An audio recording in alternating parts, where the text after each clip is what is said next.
And yet, when we was at the Twin Spot site, it was colder than a witch's tit. Another one. Hello, I'm Nipper Reed. And I'm Phil Wolf. So, settle down, have a nice cup of tea, and enjoy the Venomous Exchange Radio podcast. Crumpets, Nipper. I want the crumpets. Well, as you've been such an extraordinarily good boy.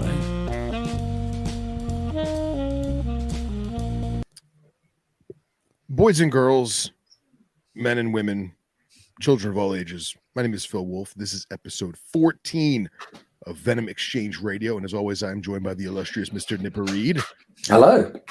And today we have a very special guest, a new friend to us, Mr. Cody Will from Rattlesnake Ranch. What's going on, man? Hey, how you doing? Thanks so much for having me. Yeah.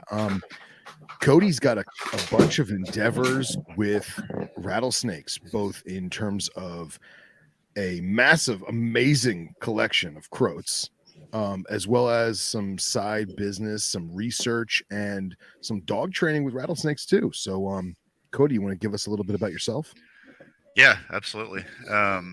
Where to start? Absolutely passionate about, pretty much all animals, wildlife, especially reptiles, and especially rattlesnakes. So I live in Arizona. We're kind of the heart of rattlesnake diversity, at least in the United States, and love it out here. And one of the issues out here is dogs get bit by rattlesnakes all the time. And so I'll go a little more into that probably later, but I started a business more or less for fun, training dogs to avoid rattlesnakes and recognize them as a threat. And so started that business going on over 10 years now. And it's called Rattlesnake Ready. And that was dog training endeavor. And to my surprise, it really took off. And so I've been doing that a long time now in the Phoenix area. But one of the other things and what kind of got me to do that is just, again, a love and passion for rattlesnakes in particular. And so as most people know, the general public is not very fond of rattlesnakes. And I think getting lots of customers who were, dog people, not a lot of them love rattlesnakes either.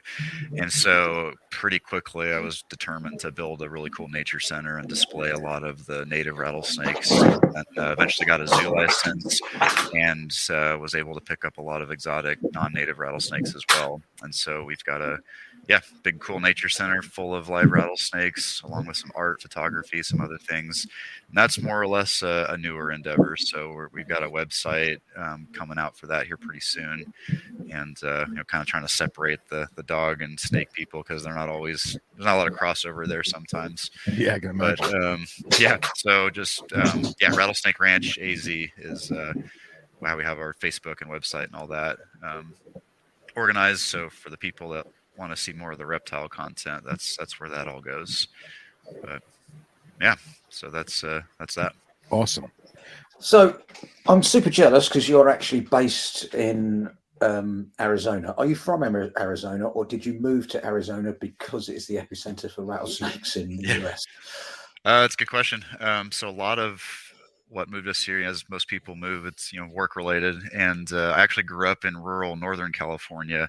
I actually started the business there. There was virtually nobody offering rattlesnake aversion training for dogs there. This is up in like the Redding area. And so started things there. And then when I was going to college at UC Davis, I kept doing it and started offering it to more parts of California. When I graduated, I wasn't super attached to California. It was, didn't necessarily want to stay, but it did make sense with the way things were going. And then I married my wife, Kate, who is from Arizona, and her dad actually convinced me to move the whole business out here, basically. And so just being that it's more of a almost year-round need down here versus much more seasonal where I was from. And so obviously her whole family wanted us to move here so we could all be together, but I told them, like, well, as long as it makes logistical sense from the business standpoint, I'm totally open to it. And sure enough, took that plunge, and the rest is history. It was definitely a good move. We've been here about 7 of those 10 years I've been doing the business, and love it. Well, as I say, I'm super jealous because you are there. Do you get much time to go out herping, or is it all work? Yeah, so I get out every once in a while. I have friends that get out every chance they can, and I tag along sometimes. To be completely honest, and this is my own fault, and I'm totally fine with it. I'm hunkered down here a lot of the time, taking care of the animals that I own, and Yeah. so that's obviously priority for me. And yeah, so I definitely get out a few times a year, not as much as I'd like to, but I'm perfectly happy here, taking care of these captive ones as well. 100%. Have you seen many of these species in Arizona in the wild? Yes, yeah. So we're in Cave Creek, which is kind of just north of the Phoenix. Technically, Phoenix is only a few streets away, but it's a huge city. So we're just on the north end of the greater Phoenix area, and we've had a diamondback show up on our facility's patio once that wasn't one of mine. So we get lots of western diamondbacks. They're very abundant here. And then just go a little north and climb elevation, you run into Arizona black rattlesnakes, among other things. I've seen most of the like Sonoran Desert natives. So just to list a few, sidewinders run into pretty often. Lots of different speckled rattlesnakes, all different colors, even just in the Phoenix area. What else? Mojave rattlesnakes, tigers. Yeah, so all the Sonoran Desert ones, and then sometimes I go a little farther to see like an Arizona black, and trying to think what else. Occasional viridis. There's a bunch here. I think it's 13 or so, give or take. It changes a little bit with subspecies arguments, but Have you seen the nemesis? Have you seen the twin spot? I have not seen a wild twin spot yet. One spot Phew, I thank have God. Thank God. I have not made it down actually to southeastern Arizona, so I still gotta eventually, hit the special, montane stuff down there. We do have a captive bred and a captive born twin spot rattlesnake here at our facility. So Wow. got one here, but yeah, haven't seen one in the wild yet. That's a bucket list thing for sure. Yeah, I think it is for all of us. Yeah, Hands down, hands down. got friends with great photos of wild ones, so they find them, but I'm not that cool yet. Yet, right? Yet. I also thought it was interesting. You'd mentioned you have a zoo license because I know you have a lot of venomous that's not native to Arizona proper, right?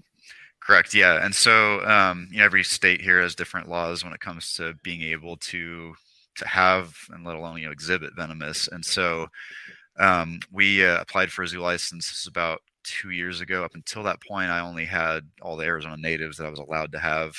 We did have a special permit called a wildlife holding permit that allowed me to have a few other things.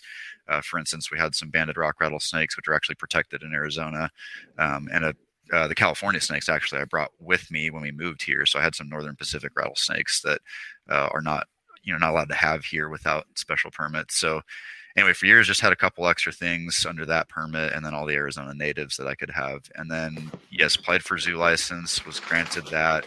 And then since then, we've basically been trying to acquire, a lot of the other stuff. So from the rest of the United States, as well as Mexico, South America, and we've got a lot of that now. There's still a few things missing, but probably just a matter of time. We should be able to track those down.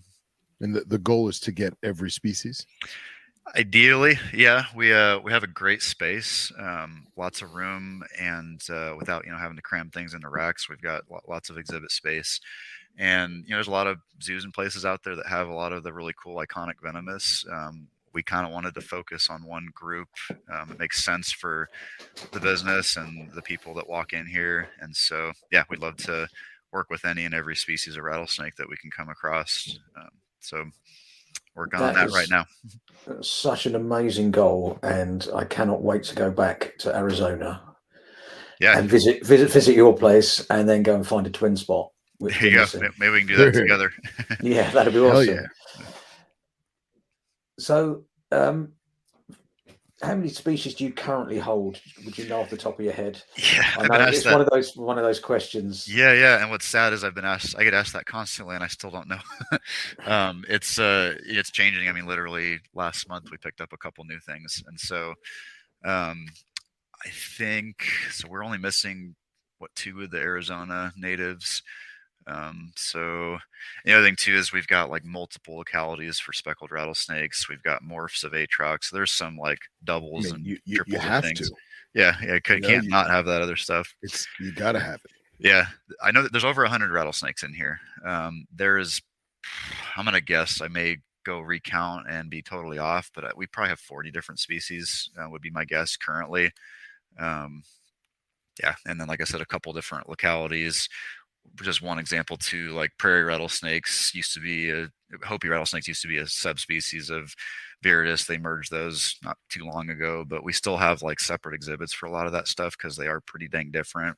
Whether the genetics are or not, or that's for taxonomists to decide. But we have like cane breaks and timber rattlesnakes. We have those separated as well. Excellent. So I can't really count those as different species, but I kind of do when it comes to exhibits. So That's fine. yeah. So once I do have an actual number, I'll be able to answer that much more quickly. I need to maybe after this talk, I'll go actually count. That's so cool, man. So cool. Yeah, we got a lot. Got some really cool stuff too. I was picky about where it all came from, so a lot of good quality captive bred stuff. Handful of things are wild caught only because that's the only option, but most of it is other people. We breed a lot of stuff here too.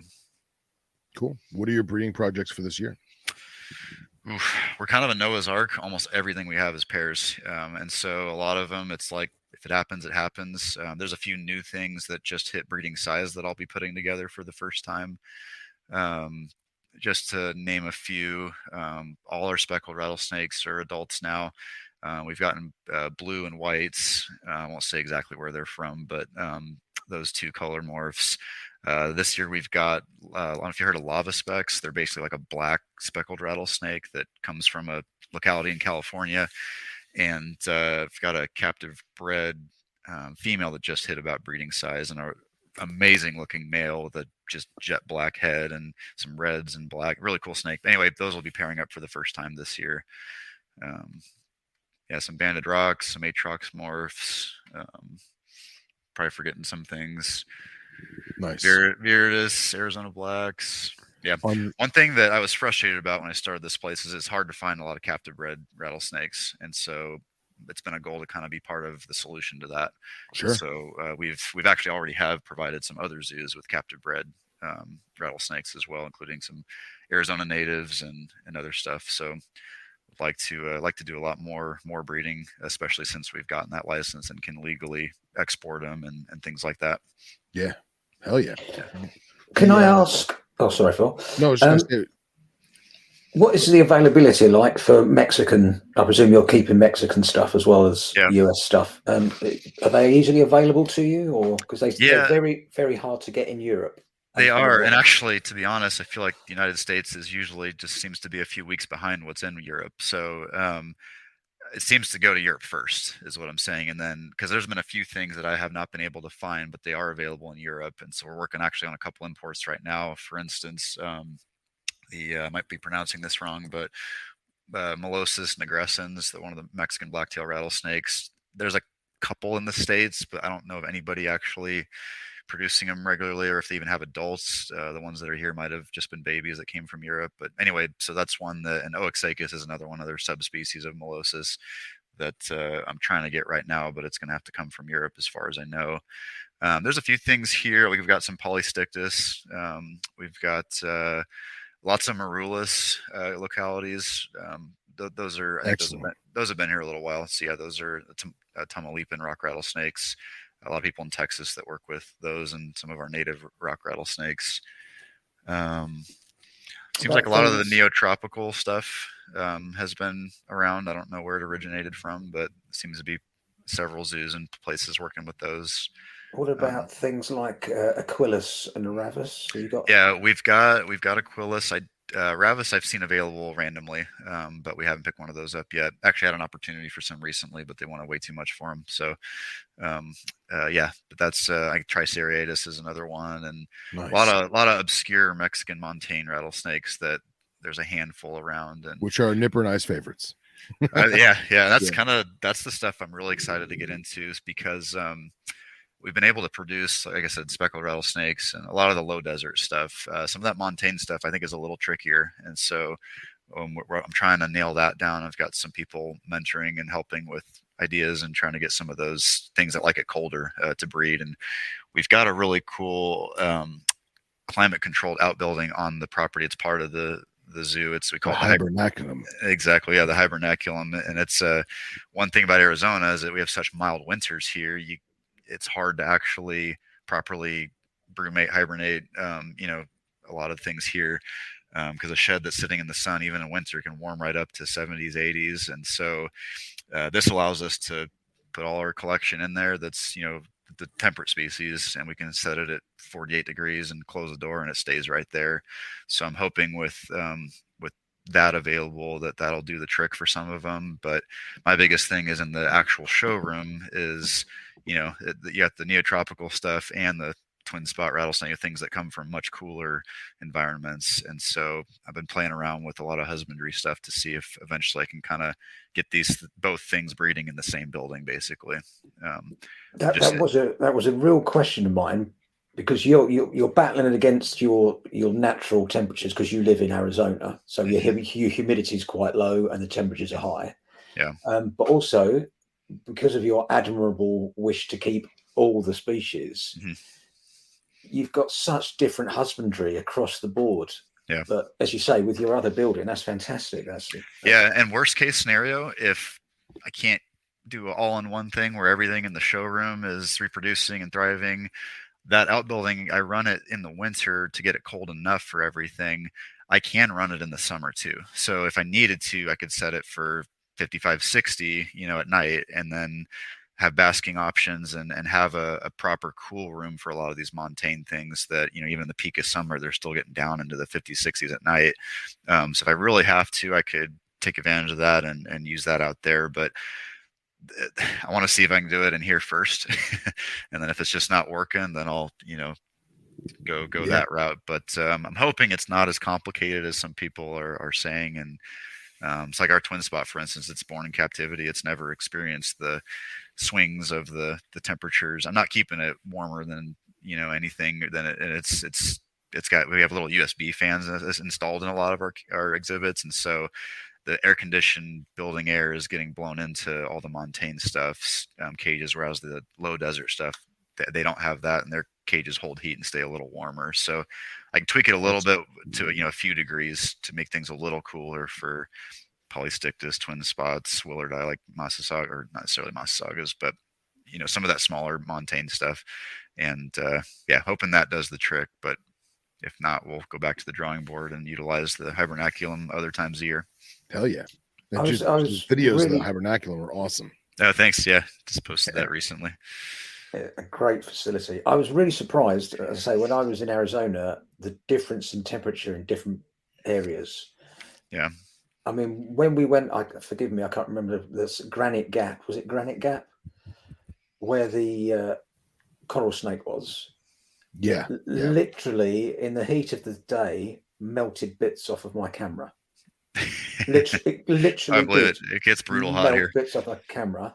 And yet, when we was at the twin spot site, it was colder than a witch's tit. It was freezing cold, and you're not that far apart from one another. It's So it's fascinating. We've got a lot of just elevation changes and short distances sometimes, and a lot of things here utilize certain microhabitats, and then you get like drastic habitat changes, and I think that's what contributes to the diversity here. All kinds of reptiles, but especially rattlesnakes. And that's and I still have yet to go to a lot of these cool places, but I get a little free time, and I have one employee that helps me keep things clean in here, and just a matter of working him more so I can get out. 100%. Yeah. So with a collection as large and diverse as you have, what are you doing regarding feeding? Are you trying to have a naturalistic diet, or is it too commercial and you've just got to rodent feed everything? Yeah, so there's a couple exceptions. We have a few things here that aren't rattlesnakes, so that will change my answer a little bit. We mostly feed a rodent diet to everything here. Now I'm kind of a OCD, go all out, obsessive, like just personality. So even though everything gets rodents here, we we do mice, ASF rats, and domestic rats, and a lot of the snakes aren't picky here. I'll kind of rotate between those three, and so just they're getting a little different. I have a few that are picky and stick to one, but we breed our own rodents here. We just actually are in the process of completing another outbuilding that we're just calling the Rat Shack, and that's basically a separate rodent breeding thing. We have rodents in our back room right now, but unfortunately, when the air conditioner turns on that side of the building, the entire building smells like rodent a little bit. And it finally drove me nuts to the point that we're just putting them all in their own building. No matter how clean, you keep mice, they just have a smell. Smart move. So, yeah. So, and I think too, we've got some speckled rattlesnake with just insane feeding responses. And I'm hoping that having them out of the building entirely might calm them down a little bit. We'll see if that works or not, but that might be attributing to that. Yeah. So we give them,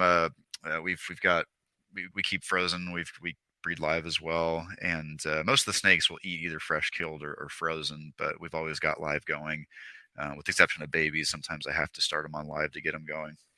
I give the rodents all kinds of stuff. They feed on the Missouri rodent block primarily, but we're constantly. It's kind of nice thing about being on site here is I'll just bring kitchen scraps too with vegetables and things like that. So they get a nice varied diet. I throw a handful of birdseed in there and stuff too. So, and actually some of our native stuff too, like we have some barrel cactus and mesquite trees on the property, and they love chewing on the seed pods and things like that. So That's great. Yeah, they're not just stuck to. I have a buddy that really insisted on, like, if you give the rodents a little bit of wild, like, food stuff too, it can I don't know, improve the quality of and health of the snakes.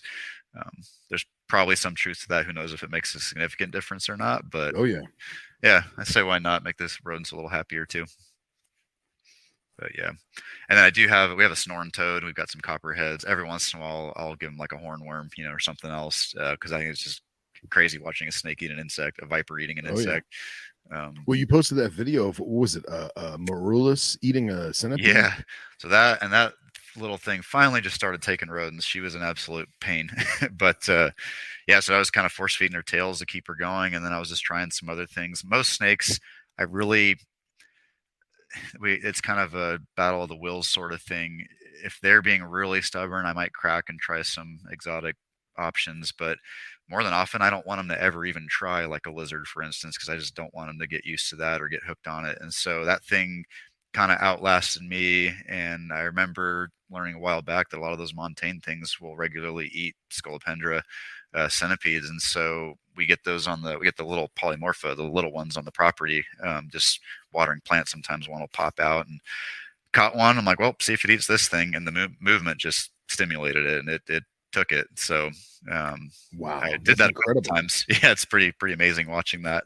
Let me ask, did the snake like strike and release? Did the centipede fight back? I mean, yeah, and even still, she's a very shy eater. So when I put it in there, she did strike and release, and the centipede just kind of, just like picked up several speed levels after that. It just started kind of freaking out, and I, knowing centipedes do have their, decent little fang things and stuff. As soon as she bit it, I actually took tweezers and euthanized it, and then left it in there, and then I just kind of kept checking on and off from a distance to see if she'd start eating it, and then she started swallowing it. So if I left it in there moving, she might have hit it again or might have latched on, but I just didn't want to chance it, nipping her. And so yeah, I euthanized it for her and then just waited till she ate it, and sure enough she did, which was made for a cool post, but I didn't want her getting hooked on centipedes either. yeah But thankfully she's taking rodents now. But that's great, man. Did you use centipede like juice to scent or no? No. So she took a lizard scented fuzzy once, and I thought, okay, good. This is, we're on the right track now. Wouldn't take one again after that though. Then took a centipede, and then I was still doing. I try to do tails as long as I can, and then if they're not looking great because they're not getting enough nutrients from that, you might have heard of it. There's a product called Carnivore Care. It's like a protein shake for reptiles, for ferrets, or different things, and sure, I'll give them a little shot of that too, just to kind of give them something better than a tail. And I just kind of try and outlast them until they get used to the taste of mice, and just finally the light bulb turns on. But this one, it was taking a long time, so that's why I even tried the centipede to begin with. Never did lizards though, other than that scented fuzzy. Yeah, just the other day, it's like sometimes I just learned that some of these eventually, it's like all of a sudden they decide to take a run, and so I put a live in there, and she finally did it just the other day, and then just took a second one yesterday actually. Wow. So That's finally great. there, but knowing that she did like the centipedes, that's probably something every once in a while, just for fun. When she's a little more confident, might eat in a bucket. I'll pull her out and offer her one, but. You have them on the property, so it's not Exactly. like you have to go. Yeah, I won't go catch. Yeah, I won't go catch we get the huge heroes, the Arizonensis. And if you heard of those, the monster ones, yeah, those are too rare and cool. I won't give her one of those. But yeah, these little polymorph are all over the place, so she'll get one every once in a while as a treat. If I may, since we're talking about Marulus, you had mentioned you have multiple different localities of the Tamaulipas. Are you breeding for locality, and then at the same time of the I know you have some Clobberi and some Lepidus. Are those going to be bred for locality as well? So actually, when I said there's different localities, I was mostly talking about other people. I've actually only got one locality of Marulus and one locality of Clobberi and Lepidus right now, so kind of one of each. The one we do have multiple localities of is speckled rattlesnakes. Okay. The goal eventually, I would love to work with more, especially Clobberi, just different localities, and Marulus as well too.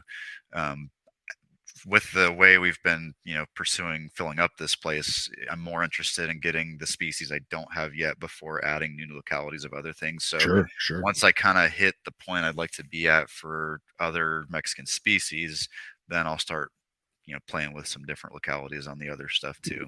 But Nice. yeah, for now, the Clobberi that we have are Pelencillo Mountains, and then the Marulus, I won't even be able to pronounce it. It's a long locality name from Mexico, but they're locality animals too. I'd have to look it up. It's kind of a longer name. But, very cool. Yeah. So obviously you've got a ton of snakes there. What does your day look like in terms of what are your normal procedures regarding feeding and cleaning? Sure. Yeah. That's honestly kind of my favorite thing to do. Like I said, I love to get out herping more, but I love making the glass look good and walking by and seeing the snakes just sitting happy. A lot of the speckles, for instance, I've done a lot of trips to where they're found just to bring rocks back. And so their exhibits have matching rocks and stuff. So most of the exhibits here kind of a blend of naturalistic, but also cleanable. Not too crazy where you just can't clean them. But anyway, so yeah, I mean, day to day, just being it's kind of nice having the zoo license and people being able to come in and see the place, because it puts a little extra pressure on me to keep things extra clean. Sure. I like that because the animals benefit from it. And so every week for sure, we change out water bowls, we clean the glass, spot clean for, feces, and then throughout the week, it's kind of just an as-needed basis. We might do that again on another cage if a snake had a wild night and smeared poop on the glass or whatever. But luckily, one thing I do love about rattlesnakes too, at least in captivity, is they are not, compared to gecko collections or lizards and things, they're not as messy. And so they'll eat one big meal, they'll sit in ambush position for hours or days in a certain spot that they like, and so it's that their cages aren't usually awful. And so my employee, his name's Logan, we can get through the cages together in about a day, and they look tip top shape, and usually by the next week most of them are still pretty clean. We just got to refill water bowls and things like that. But yeah, so that's that. And there's a lot of other stuff too, for instance yesterday, a lot of other keepers in Arizona, so a friend came by that wanted some snakes probed and didn't feel comfortable doing it himself, so helped with that a little bit. Our own animals will probe to confirm sexes. Every once in a while, we get a fun thing to do, like a albino snake will get some urates on its back and it looks really bad, so we'll pull it out and safely clean that snake, give it a bath, scrub them down. Exactly. Had a white speck with a poop mustache that needed to get addressed. So, oh geez. Yeah. What's crazy is I was just at a friend's house recently, and he had pulled out a morph of some python, and I don't even remember what species it was, but it had poop spots on it, right? Mm-hmm. And he opens the drawer and he goes, "Oh, don't mind the poop spots." And I look at him, and we had that same thought of, do they all have poop spots and we just Yeah. can't see them? Do they always have feces all I over know, them? right? And we're just picking them up and playing with them. And meanwhile, the yellow one, we can see the poo. Yeah, exactly. Yeah, it shows up on the albinos here and there for sure. Yeah, I mean, it's kind of annoying because they live in pretty spacious exhibits. You'd think they would be able to get away from the poop, but sure enough, they do it right up front against the glass, and then they do laps around the perimeter of the cage, and sometimes they get it on them. But that's one thing where I'll drop what I'm doing and take a poop out of the cage if I see it. It's not something we really put off for the most part. That and water bowls we take pretty seriously. So I love the fact that you're doing naturalistic enclosures, Mm-hmm. and I, absolutely amazed that you're going to the sites where these snakes are from and collecting. That is almost Germanic in its level of credibility. That's absolutely fabulous. Yeah. So presumably, when you get a new species in, does that mean you need to go and do research on? Yeah. I mean, and obviously I can only do that to a certain extent. Like if, for instance, some of the Mexican species, I don't know of any way where I would get, stuff for them that's right from their habitat. But I love looking up like habitat photos and just like taking a screenshot and like trying to mimic that best I can. And, between like wild little bunch grass I can pull out of the ground in Arizona and Hobby Lobby trips for plants or whatever, fake cactus, and then whatever rocks look close to, where they're found. That's what I'll run with. But when I have the ability to get actual things from habitat, I will absolutely do that. Or nice thing about some of my friends that herp, I've sometimes it's like, hey, I'll give you $50, you bring me a backpack of rocks back, and so they've been able to help out too. That's awesome. And other things too, sometimes it's fun if I find like some gun shells or a beer bottle or something in the habitat of some of these snakes. I'll bring that back, put it in the cage too, just for a little reminder of the human influence on some of these animals' habitats. So we got some skull replicas and a few as well. There's usually fun stuff I throw in there too that kind of adds to the just the fun of each exhibit. So I've got to ask, because you've got probably more experience with a wide range of croats than most people, which ones do you find the best to work with? Not necessarily work with. Which ones do you think make the best captives? Best captives. They're all very similar. There's some, like for instance, I was just noticing this the other day, just working with polystictus, like those behave in a lot of the montane stuff, and just those more narrow built, almost lizard head like snakes behave a little differently than like an atrox or a speck and things like that.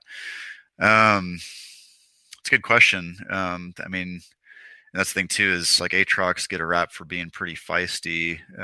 You get some mellow ones here and there, and I've got a few that are, and actually going back to the dog training, we've almost kind of selected for like mellow-ish snakes, like ones that'll still behave like a rattlesnake, but they're not, too high strung is too hard to work with for that, and they don't adapt to captivity well.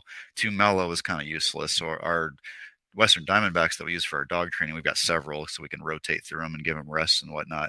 But those are, they're, most of the ones we have are super mellow, but our atrox morphs that are from Texas, like our albinos and bubblegums and melanistic and all these things, they're all nuts. And so they go from calm to explosive and nothing in between. And so, and that may change as they age and mellow out, hopefully. But yeah, I think favorite specks, speckled rattlesnakes are great. Everybody loves them because they're so variable. They do make pretty good display snakes. We have a stack it goes blue, red, white, and black. And that stack of cages is one of my favorite ones to go straight to when visitors are here checking things out, because they're so variable. They're always out. They're usually sitting. They don't even really use their hides often, unless they're shedding or just fed or whatever, but they're usually out on the rocks. The only issue I have with those is their feeding response can be a little crazy. And I cohab almost everything. I have had a couple times where one bit the other. And thankfully, I've never lost a snake from that. But I'm sure, in the right spot, right angle, right amount of venom, it could do that. So my whites, other than for breeding, I've had to separate those because of that. So they do have a little bit of a crazy feeding response. And keepers, I feel that a lot of pictures I've seen, unfortunately, they just, the snake's always hungry, so they feed it all the time, and specs get fat in captivity real easily. I mean, a lot of ambush vipers do. And so that's it's a tricky one because they're always hungry, but I don't want to feed them too much because they get fat too easily. But all that aside, they're great display snakes, especially if you have one. They're a great display snake, and usually never turn down food, and so that'd be one of my favorites for sure. There's a few other obscure ones. I love my little Hopi rattlesnakes. They're kind of like a dwarf Viridis. Mine are, no matter how much rodents you feed them, I mean, they're about 2 feet, and they don't seem to be getting any bigger. And they're real curious. They'll Anybody comes up to the glass, it's like they'll come out of a coil and come up to the glass, like, what's going on? That is my. I'm going to Utah in a few weeks' time, a few Oh, cool. months' time, beginning of May, and that's one of my most wanted snakes to see. Yeah, that's one I Yeah. haven't seen in the wild as well. I've been in their habitat. My wife and I did a trip to the Petrified Forest National Park, and they can be, encountered there. You haven't seen one out in the wild yet, but they're fun little snakes. I really like them. That's the only one that we have like a trio and a 4-foot exhibit because there's plenty of space. And yeah, so those, I mean, I could talk about each snake in here, working with them, every week. It's like they've all got a little bit different temperament, and some easier than others. Most of them in here, though, are pretty easy to work with, I would say, though. I don't really have any crazy, like when you walk through our exhibit, you're not going to hear a lot of rattling, with the exception of a couple of the Diamondbacks we use for our snake avoidance program for dogs. Everything else is very quiet, easy to work with, used to being manipulated on hooks and tongs, and are used to people peering in through the glass too, and aren't really phased by it. Yeah, you said. I think you said you got some neotropical rattlesnakes as well. Is that right? We do, yeah. Yeah. How do you think the husbandry of those differs from sort of like your North American stuff? Yeah, so those I haven't had as long, so I'm by no means an expert on them, but everybody I've talked to and from what I've experienced so far with them, they're pretty easy. I don't have to hibernate those, which is really nice because this building gets a little boring in winter because most of the collection is in the hibernaculum, and people can only stand in there for so long before they're like, okay, I need to get out of here. It's cold. And so it's nice to have those because they're here year round. We have an adult pair of Yucatan rattlesnakes. I might be butchering the name, but the Crotalus sabcan or sabcon or something like that. And they're really impressive snakes.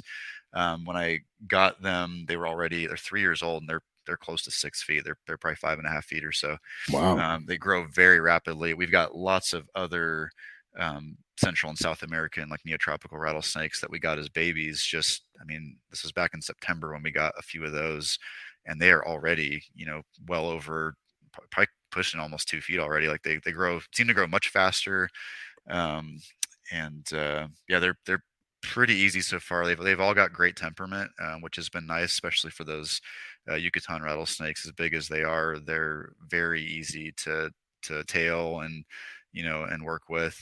They rarely rattle. They even pretty gentle when they hit their food. Now, this is based off the pair I have. Somebody else might have a crazy one out there that would change my mind, but so far, all the ones I have in my collection, very easy to work with, very mellow.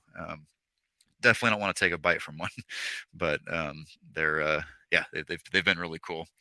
And they're one too that I think rattlesnakes, no matter where they're found, they do tend to prefer dryness. So even in these tropical environments where they're from, it's usually areas that experience a dry stretch and a wet stretch. And so I've modified their exhibits with like a fogger system. I don't have that really on any of the other snakes.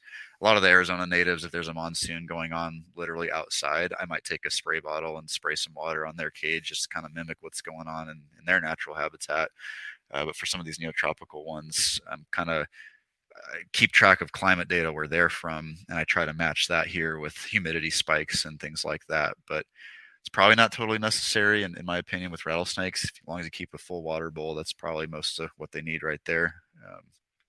But we'll see. Hoping for babies out of those Yucatans this year. They linked up, and the female's looking pretty healthy, so hopefully that all lines up nicely. Cool. That's very great. Do you have a personal favourite of mine, which we don't see very much over here? Do you have Aruba Island rattlesnakes? Aruba Island, no. That is one I'd love to work with eventually, just because that's something too where as we get a little more known, and if I can kind of prove myself with breeding some of the rare species, I would love to get involved with conservation projects with things like that, and different willardized subspecies. It'd be cool to again. I've bred a lot of rattlesnakes, but it's mostly the common stuff, the low desert stuff, with a couple montane things. We did produce some Arizona black rattlesnakes one year. But yeah, so that's one that would love to eventually work with. And if I'm correct, those are they're pretty hurting in the wild, right? And they're part of most places that have them are all connected. I can't remember what the term is for it, but there's a do you guys know what I'm talking about? It's where they take they're all the people that have that animal work together to keep the gene pool varied, and it's very select group of individual AZA facilities that pass it between them. Yeah, they are. They're in quite a few European zoos, but as you say, with a stud books to make sure that the gene flow is good for them. Good, yeah, and I find them absolutely stunning. I had a friend that worked for a zoo where they had some in the collection, and they're beautiful. They're like coral pink, really stunning snakes. Yeah, that's one that over time would love to have on display in here and be a part of making more of them with at least a pair. So yeah, maybe we'll get there one day. Now, the opposite end of the scale, and personal favorites of mine, what Sistrurus do you have? Sistrurus? Yeah. So yeah, we've got currently, and I just realized recently, I think the Massasaga's taxonomy's changed a little bit. It used to be there was desert Massasaga, western Massasaga, and easterns, and we've got desert and western, which I think are now both Sistrurus trigeminus, if I'm correct. We've still got them in separate exhibits. I'll correct the labels here soon, but anyway, so we've got those. We do have dusky pygmies and Carolina pygmies, the nice red ones. So we've got a pair of those as well. And that's it currently. We're working on this summer. I'm going to work on getting some Streckeri, and eastern Massasaga is going to be a tricky one. They're pretty much protected in every state they're found in. So there's a handful of zoos that have them. So that's one too that I've kind of learned to be patient with a lot of this stuff. Opportunity may come up. So I've got an exhibit ready for one, and if things ever line up and I can legally acquire one, then we'll absolutely do it. But don't have an eastern yet. No, I'm quite lucky. I've got Streckeri, and they are stunning. Yeah, absolutely stunning. A friend of mine has family in Oklahoma, and he was herping out there just this last summer. He lives here in Arizona, and just for the cage label, he sent me some photos of one, and he found some gorgeous ones in Oklahoma. They're just definitely different looking than the dusky that we have. A pair of duskies, and they got like that kind of like dirty black like pattern mixed into them. And they're really cool too. But this one he showed me was just like almost silver with orange and black spots, and really cool. So wow, that's awesome. Yeah. So going forward with your collection, I know you said there's quite a few things that you want to attain. What's your number one want at the moment? And if anyone's listening that has one, how can they get in touch with you? Yeah, there's been a couple things I actually have had opportunities for, but either they want way too much for them, or it's just not, or I don't have an exhibit ready for it, sort of thing. So I've had to have some self-control when it came to rattlesnake shopping. But probably the next on the list, probably Arizona Ridge Nose rattlesnake. We have a good friend, and there's a company here called Rattlesnake Solutions. The owner is Brian Hughes, brilliant guy that he loves rattlesnakes more than anybody I know and knows a lot about them. You guys may have heard of him. Yeah, we've had him on other podcasts. Oh, perfect. I need to go listen to that one. So yeah, he's actually one of a handful of people in Arizona that has permits to have some of that stuff too. And he actually was able to acquire a scientific collecting permit and get a pair of Arizona Ridge Nose rattlesnakes. And he's actually where our baby twin spot rattlesnake came from. And so that's one that, just because it's our state reptile and I'm here in a rattlesnake zoo in Arizona, I feel like that's kind of a must-have. So yeah, I'm just kind of have it. Yeah, that's probably the next important thing that I would love to get. And like I did have an opportunity for a pair that were, I think, too expensive. We got too many other projects going right now. If they're still available when I'm done with everything else, then I might go that route. But Brian's got a pair, and we'll see if things go well for him, and then maybe we'll possibly get a captive bred baby from him. Yeah, so that's one on the list for sure. I think some of those, like again, obscure Mexican species. Eric Smith Eye is a really cool one that's got a lot of cool color, and not a lot of those floating around. They also come from an area that is not easy to herp and get into, and as far as I know, Mexico is not. They don't export a lot of reptiles, and still kind of learning a lot of that stuff. Having a zoo license, I don't know exactly how all the other countries operate. We do have a level of ability to import export, but kind of new to that game right now. It's mostly through others that are already doing it that I'm kind of piggybacking off of. Well, I also think that you have a very advantageous position with that zoo license, because if I have contacts in, say, Tamaulipans, and they have a bunch of captive bred protected montane stuff, they're not going to send it to me, but you with the zoo license, most definitely. Yeah, I think that's correct. So like I said, right now the focus has been to maximize the quantity of species that we have on exhibit, and then it'll be fun. There's going to be a time where it's like, all right, we really got to track down these tricky ones, and I'm sure the right person somewhere is working with some of that stuff, and it's just a matter of, by the books, getting it all figured out, and then hopefully we'll have them here. So just, trying to be patient with that. It'll happen. I have faith. Thanks. Me too. Yeah, man. We'll get you linked up with the Herp MX guys, and they'll show you what T's to cross and I's to dot. I know, right? Yeah. Now, speaking of them, they've got some amazing photos they're constantly posting, and I know they've got breeding projects and stuff going. So yeah, I have to link arms hopefully at some point. Yeah, man. For I sure. think I genuinely, I'm not blowing sunshine up your ass. I genuinely think what you're doing is fantastic, and I can't understand why it's not really been done to this level of professionalism before in America. To me, as a European, Europe herp-wise, we're all fascinated by American herps. I know we have this conversation a lot. You take your stuff for granted, but from an outsider's point of view, they are the most iconic species and the most fascinating species, and we're all so in awe of it all. I can't understand why more people in America haven't done right. I'm going to get decent examples of every rattlesnake. It seems to me such an obvious thing to do, and yet I don't know anyone that's done it. I mean, you've got the Arizona Museum, but they have Arizona species, but they don't have anything other than Arizona species. And I just think, genuinely, the way you're doing it is so well done. It's my lottery win thing that I would do if I didn't have to work. That's exactly what I do. So I think it's incredible. Well done. Thank you. That means a lot. Appreciate it. Yeah, I mean, honestly, that was kind of my thought process too. So with the zoo license, and even like the guy that works with me, Logan, he's always like, you could get cobras, and you could get this and that. I'm like, then I got to go the whole like, I need anti-venom for that stuff route, and then as obsessive as I am, I can't just have one cobra. I'm going to get distracted and all of a sudden do other things too. So for me, it's like I want to focus on this for that reason. Is when I did research, it doesn't seem like anybody else really has. I mean, as you pointed out, it's like most zoos have some of the same iconic, venomous snakes, if any venomous at all, and but rarely does it seem like they kind of focus on one group of snakes and exhibit the entire spectrum of their diversity. So thanks a lot.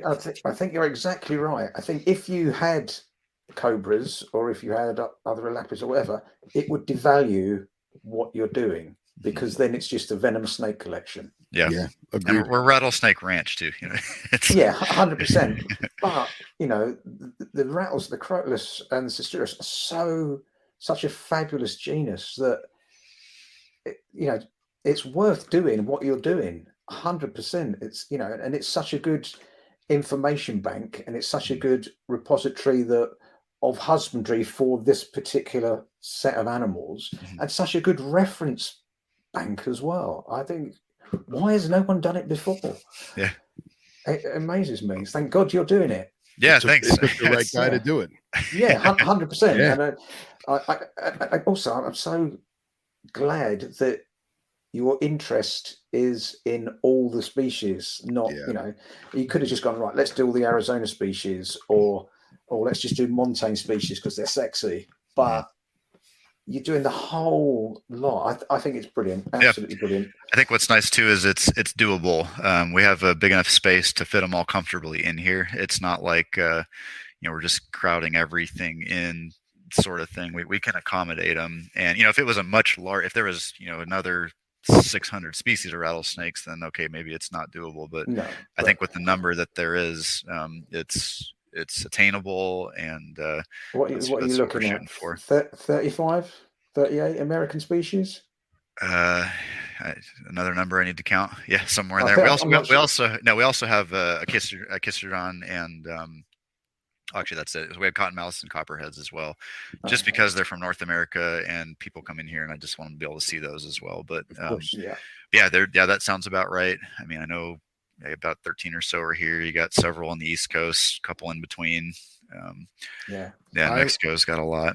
I love that what you're doing is literally the liaison between private sector and the zoo world. And I'm not saying that you're not a zoo. Please don't take it that way. No, that's I love that sweet spot. you're legitimately the liaison between the two. You have the mindset of both, and therefore you can cater and work with both. And I think that's a fantastic thing.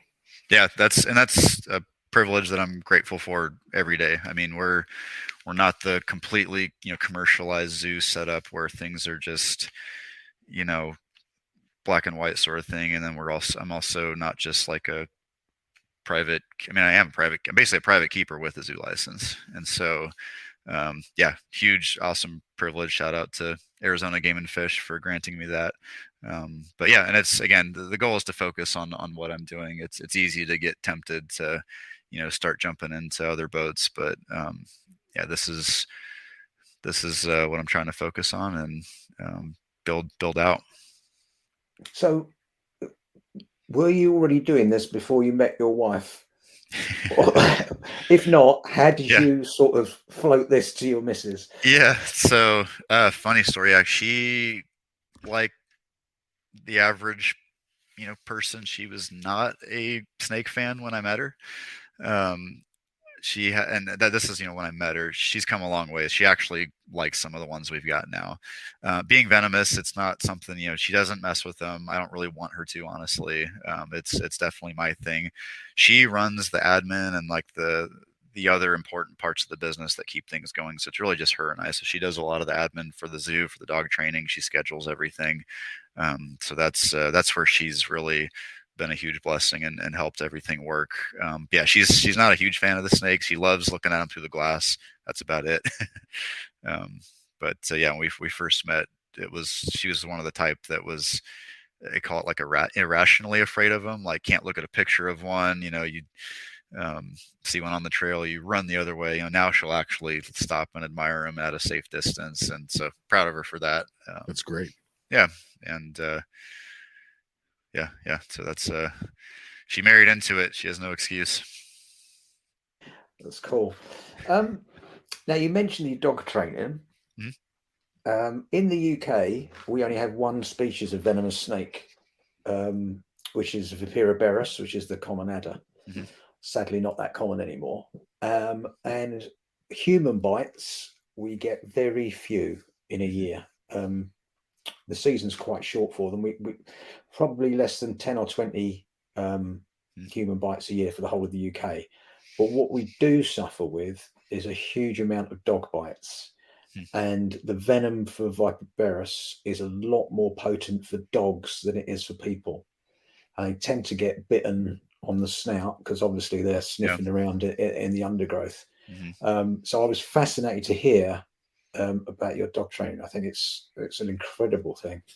Yeah, and that's where it all began for us, and that has been my main thing for the longest time.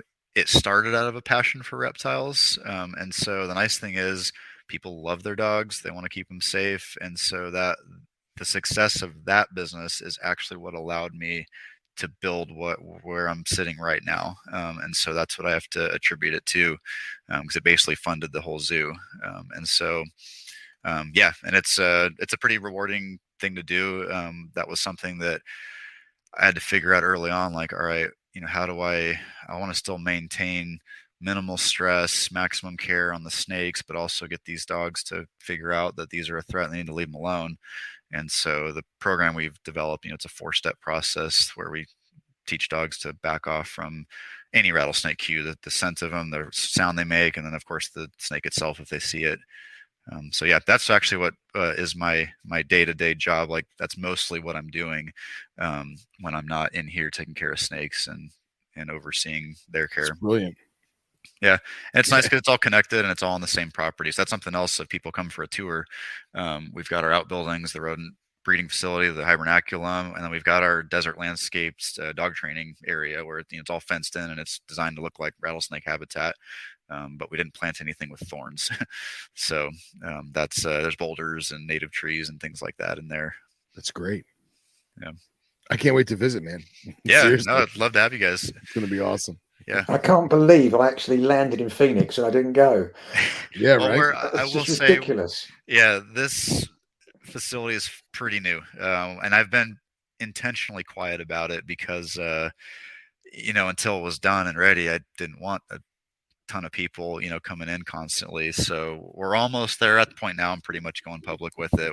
I've Nice. finally fired up an Instagram account. It's still pretty new. Just started Facebook page for it recently. Website, again, I feel like once that's done, then it's like, okay, here we go, because that's going to list out all the details that anybody needs to know about location, what we offer, pictures of the place, all that's going to be on there. So hang in there, that's almost done. Yeah, more people I think will discover us slowly over time once all that is out there. So I appreciate stuff like this too, just getting us exposure. Yeah, but yeah, still pretty new. We're in our infancy still. That's great, man. At least for the zoo part. Yeah, dog training has been established for a while. I think it's just such an incredible project. I just think it's fantastic. Do you want to put out your Instagram handle so that people can check it out? Yeah, absolutely. Yeah, thank you. So Phil will put it in the show notes as well, but just yeah, I'll say it out loud, and yeah, feel free to put it in there. But so our Instagram account is at Rattlesnake Ranch AZ. At rattlesnakeranch.az. That's our Instagram. The Facebook page, if you just search Rattlesnake Ranch AZ with a space, not a dot, our double R logo is on there, and yeah, so that's the Facebook page, and then we have the domain for the website. It'll eventually be actually posted online, but it's www.rattlesnakeranchaz.com. So that'll be hopefully up and running here pretty dang soon. We're layout's done, text is done. We just got to kind of fill in some spots with pictures, and then it should be ready to go. Well, do hit me up if you need any pictures, because I took so many photographs when I was in Arizona. It's ridiculous. Yeah. Yeah. That's pretty normal. Yeah, bring a camera when you come herping here. You're going to see all kinds of fun stuff. 100%. Do you have any merchandise or anything like that? Do you have a Teespring account or anything? Not yet. So it's been a to-do list, just one thing after another, getting this thing going. I just got some logo hats that just showed up yesterday, and we'll do a variety of t-shirts, and we kind of have a little gift shop. There's a lobby when you first walk into this building, and we've got t-shirts, hats, and got some skins and rattles and things that I usually give to kids and stuff. And yeah, so probably when the website's out too, that's at the kind of bottom of the totem pole, getting all that other stuff. But I've got my dog training stuff. That's what I'm wearing right now. The Rattlesnake Ready shirts, but the Rattlesnake Ranch ones will be a little different.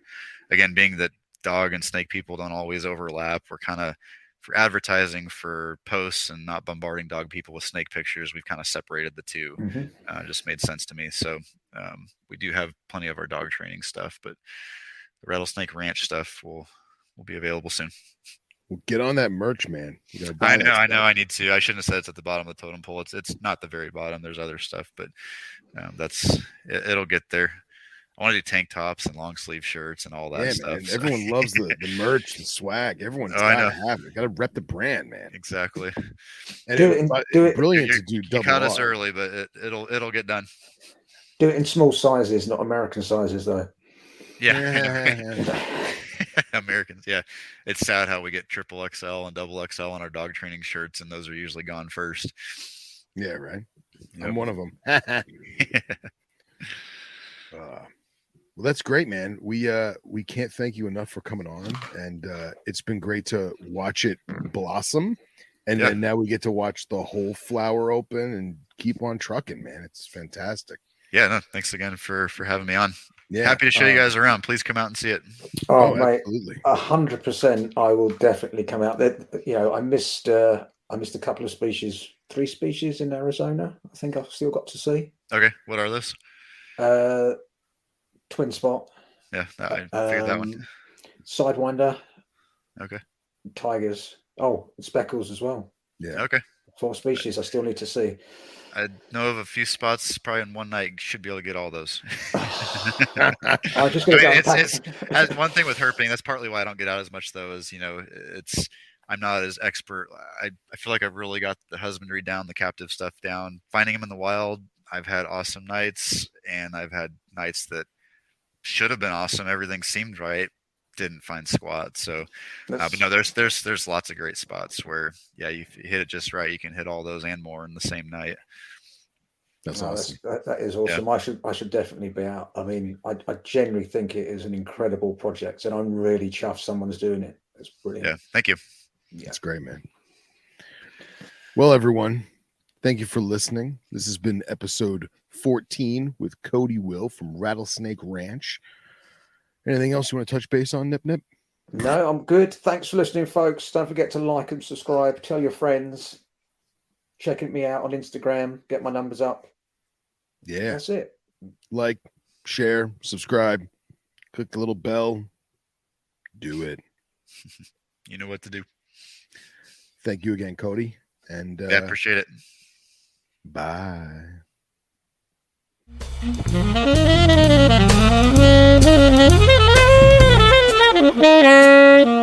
you.